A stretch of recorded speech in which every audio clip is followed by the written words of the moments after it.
semaine, Canada 21 revient sur les résultats du grand tournoi ambassadeur en herbe avec notre correspondante à Montréal. Dassault Aviation qui veut vendre ses Rafales au Canada à tout prix. Le Canada devant la France dans le classement des pays les plus accueillants pour les retraités. Les volleyeurs de Vincent Pichette s'entraînent à Montpellier. Les tendances du net et les rendez-vous à ne pas manquer si vous êtes francophone au pays de l'érable. Les résultats du grand tournoi ambassadeur en herbe sont tombés ce lundi. Cette compétition parrainée par l'UNESCO et le service pédagogique de l'AEFE, l'Agence pour l'enseignement français à l'étranger, récompense les qualités d'orateur depuis le primaire jusqu'au collège. Notre correspondante à Montréal, Sarah Gershani, a rencontré une des nominées du tournoi, Natalia Turquet du collège Stanislas. Le 21 mars dernier à Ottawa a eu lieu la finale de la zone Amérique du Nord d'ambassadeur en herbe. Cette année encore, le collège Stanislas s'est démarqué grâce à la victoire de Natalia Turquet, élève de 7e dans la catégorie orateur primaire. Avoir le privilège d'avoir gagné ambassadeur en herbe Amérique du Nord, je suis déjà super contente que je peux représenter l'Amérique du Nord. L'égalité homme-femme était le thème de cette année, un sujet qui passionne cette finaliste de 10 ans, née d'un père américain et d'une mère polonaise. Aujourd'hui, il y a des crises dans des pays que l'égalité homme-femme, il n'y a pas d'égalité homme-femme. Un reportage à retrouver dans son intégralité dans la rubrique Quoi de neuf de votre Web TV. Dassault Aviation promet beaucoup pour vendre son Rafale au Canada et tenter d'avoir toutes les chances dans la compétition sur un marché de l'armement dominé par les Américains. Le groupe français a assuré être prêt à assembler son avion de combat au Canada et à transférer une partie de sa technologie si le gouvernement canadien porte son choix sur l'appareil français pour remplacer sa flotte de F-18 américains. Selon Yves Robin, directeur des relations extérieures de Dassault, dans un entretien à Radio-Canada, le Rafale répond parfaitement aux besoins des forces armées canadiennes et pourrait procurer davantage de retombées économiques que le F-35 de l'américain Lockheed Martin.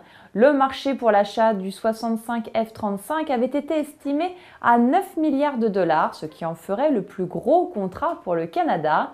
Mais un audit avait révélé que les coûts complets du cycle de vie de l'appareil feraient monter la facture à quelques 46 milliards de dollars sur 42 ans.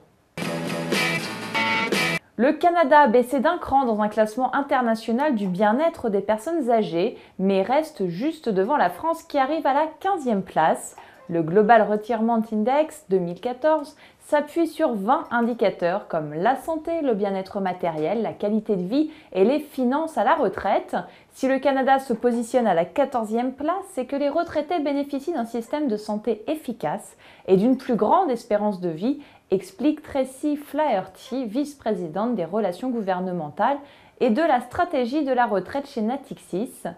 Mais le classement relativement élevé du pays est principalement dû à la bonne santé globale de l'économie canadienne qui a très bien résisté à la crise financière. La Suisse, l'Autriche et la Suède font partie du top 3 des pays où il fait bon vivre pour les retraités. Les volleyeurs canadiens sont en France depuis le 19 mars. L'équipe a investi le Centre de ressources d'expertise et de performance sportive, plus connu sous le nom du CREPS de Montpellier pour la 2e année consécutive, à moyen de montrer leur talent selon Vincent Pichette, l'entraîneur canadien, mais aussi de montrer aux jeunes joueurs professionnels français ce que le Canada a à offrir en termes de formation. Après avoir joué contre l'équipe de Pro A de Montpellier, celle de Pro B d'Alès, les hommes de Vincent Pichette affronteront le CNVB ce soir et 7 demain. L'équipe retournera ensuite au centre sportif de Gatineau au Canada pour préparer les prochaines rencontres qui débuteront en mai. Et les tendances du net au Canada, c'est le suicide de Elle Wainscott, la compagne de Mick Jagger, qui a ému la toile cette semaine. La designer s'est pendue à New York le 17 mars dernier dans son appartement new-yorkais. Elle était en couple avec le chanteur des Rolling Stones depuis 2001. Ses funérailles sont prévues dimanche à Los Angeles. En France, les élections municipales ont agité les internautes toute la semaine. Le premier tour, qui avait lieu dimanche, montre un recul de la gauche et une poussée du Front National dans de nombreuses villes. Le second tour aura lieu ce dimanche. Et les rendez-vous à ne pas manquer à Toronto, du 28 mars au 6 avril, venez assister au Ciné Franco, le festival international du film francophone. À l'occasion de sa 17e édition, le festival projettera en exclusivité plus de 30 films de langue française sous-titrés en anglais. Pour en savoir plus sur la programmation, rendez-vous sur le site qui s'affiche à votre écran.